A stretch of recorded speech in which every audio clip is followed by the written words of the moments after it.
दोस्तों, जब भी हम कोई हॉरर फिल्म देखते हैं तो अक्सर वहां पात्रों को कुछ ऐसी प्रक्रिया करते हुए दिखाई जाती है जिसकी मदद से वो आत्माओं से संपर्क बना पाते हैं। इन सीन्स को देखकर अक्सर हमारे दिमाग में ये ख्याल आते हैं कि क्या सच में ऐसी कोई प्रक्रिया है जिससे हम आत्माओं से संपर्क बनाकर उनसे बातें कर सकते हैं। तो आज इस वीडियो को आप अंत तक ज़रूर देखिएगा, क्योंकि इस वीडियो में मैं आप सभी को 5 ऐसे गेम्स के बारे में बताने जा रहा हूँ जिसे खेलने के बाद कई लोगों ने आत्माओं से कांटेक्ट करने का दावा किया है। ध्यान रहे दोस्तों कि मैंने इन गेम्स को ना तो ट्राई किया है, ना ही मैं आपको सलाह दूंगा कि आप ट्राई करो, बल्कि ये वीडियो सिर्फ और सिर्फ आप तक जानकारी पहुंचाने की मकसद से बनाई गई है। इसके अलावा मैंने इन सारे इन्फॉर्मेशन को अलग अलग वेबसाइट से एकत्रित किया है, तो इनमें से कितनी बातें सच है इसका कोई मापदंड नहीं है। वीडियो शुरू करने से पहले मैं शाउट आउट देना चाहूँगा तुषार त्रिवेदी को, जो हमारे लास्ट वीडियो कॉन्टेस्ट के विनर थे। So now with that said, let's roll the intro.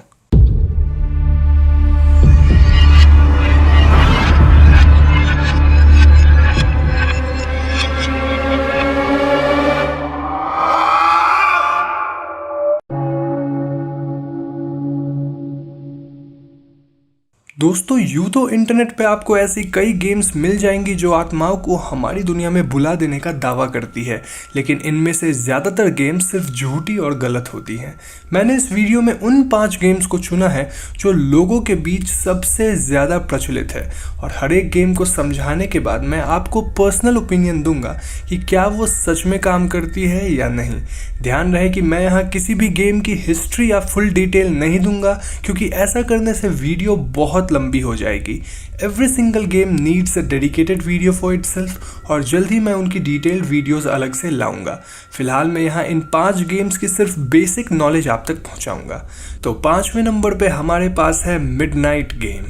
ऐसा माना जाता है कि मिडनाइट गेम किसी ज़माने में एक पेगन रिचुअल हुआ करती थी जिसे सज़ा के तौर पे इस्तेमाल किया जाता था। ये गेम काफ़ी रिस्की है, क्योंकि अगर इसे खेलते वक्त कोई गलती हो जाती है तो लोग अपनी जान तक गंवा सकते हैं। मिडनाइट गेम को खेलने के लिए हमें ज़रूरत पड़ेगी एक कैंडल की, एक प्लेन पेपर, एक माचिस के डिब्बी और थोड़ा नमक। तो इसके बाद खेलने वाले इंसान को प्लेन पेपर पे अपना पूरा नाम लिखना होगा और उसी पेपर पे अपने खून की एक बूंद गिरानी होगी। इसके बाद उसे अपने घर की सारी लाइट्स बंद करके उस पेपर को अपने घर के दरवाजे के सामने रख देनी होगी। नाउ इंसान को घर के दरवाजे पे 22 बार नॉक करके एक माचिस की तिल्ली जलानी होगी, लेकिन ध्यान रहे कि 22वीं नॉक एग्जैक्टली रात को 12 बजे होनी चाहिए। इसके बाद प्लेयर को माचिस बुझाकर डोर ओपन करनी होगी, और ऐसा करते ही मिडनाइट मैन उस इंसान के कमरे में आ जाएगा।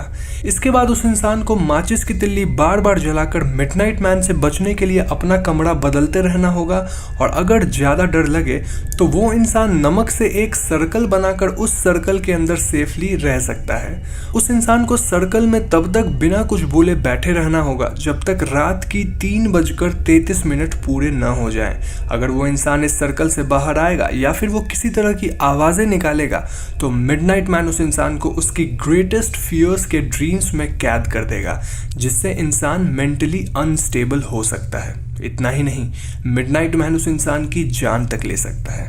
मैं पर्सनली इस गेम में बिलीव तो नहीं करता हूं, लेकिन मैं इसे कभी ट्राई भी नहीं करने वाला हूं, और आपको भी यही सजेशन दूंगा कि आप भी इस गेम से दूर ही रहें।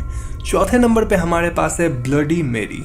दोस्तों, आप में से कई लोगों ने ब्लडी मेरी के बारे में ज़रूर सुना होगा, और इंटरनेट पे आपने ब्लडी मेरी से जुड़ी कई वीडियोस भी देख रखी होंगी।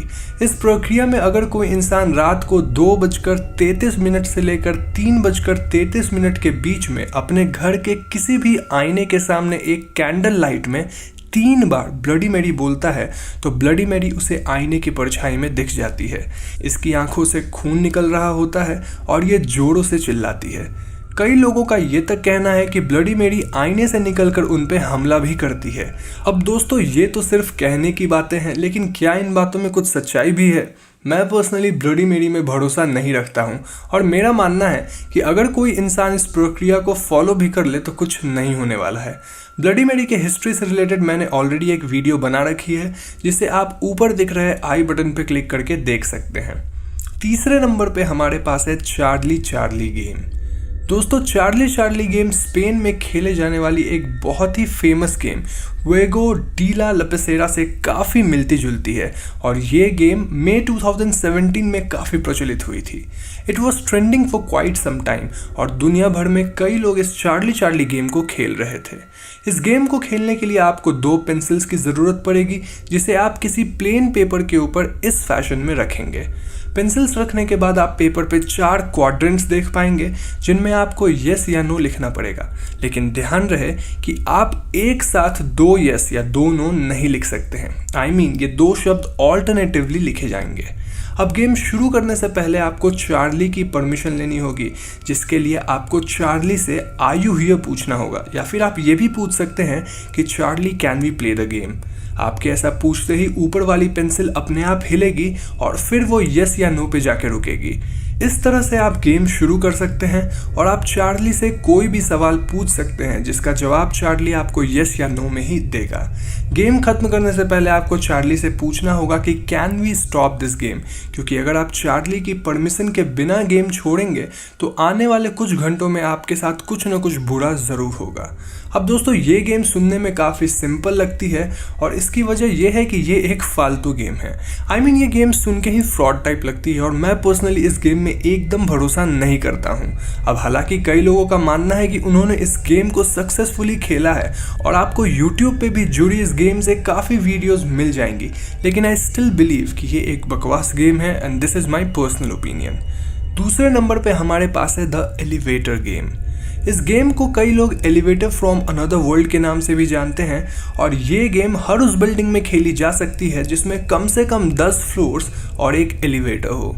इस गेम की ओरिजिन शायद कोरिया से हुई है और इस गेम को भी कई लोगों ने ट्राई किया है। तो इस गेम को खेलने के लिए आपको बिल्डिंग के एलिवेटर में तब जाना होगा जब एलिवेटर के आसपास कोई भी ना हो।